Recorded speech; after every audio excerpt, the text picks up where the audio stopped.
Welcome fellow viewers. Today we're going to showcase the defenses tab for our cities. I apologize for the long delay to post this video. This is due to myself working to add other things. The first thing you will see is these defenses slots. They comes with 4 for offensive and 2 for defensive. We're going to cover up the offensive defenses first, so moving on. Upon clicking on any of these, we can see a handful of weaponries for your cities. The weaponries have different prices, but not for now, upkeeps and purposes. These actually scales with population count, starting with upkeep that increases over time. Also, fire rate will also be faster with higher population counts. Starting with our good old machine guns.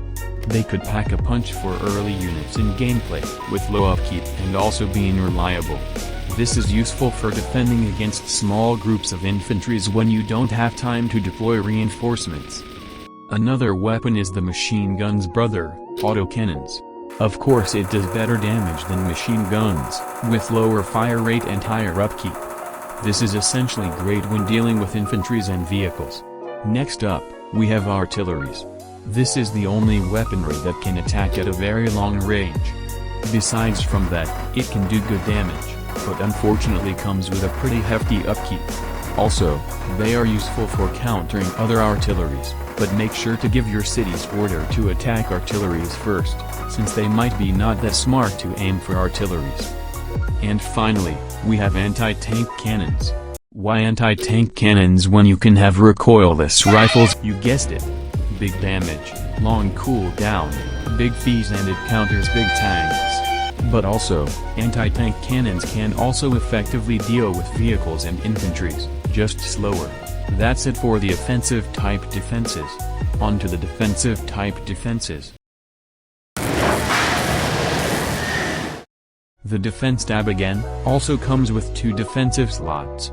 If we click on one of those, we can select not that many choices to defend your cities. We are going to begin with barricades.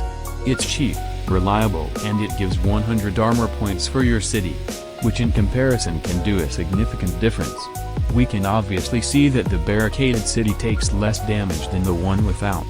However, the effectiveness of the barricades can be negated by high damaging units such as tanks. So it's only useful when fending infantries and vehicles. But this next defense building will be more useful, and it's bunkers.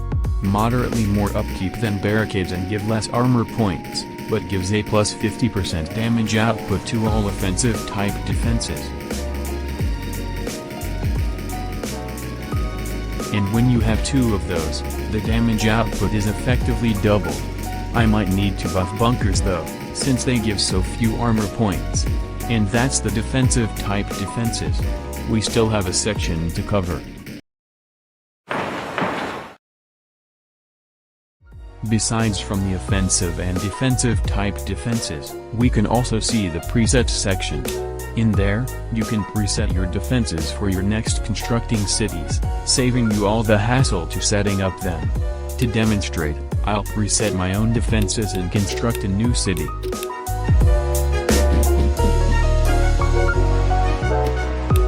We can see on this city, there's my defenses I preset in queue, and it will add them after construction.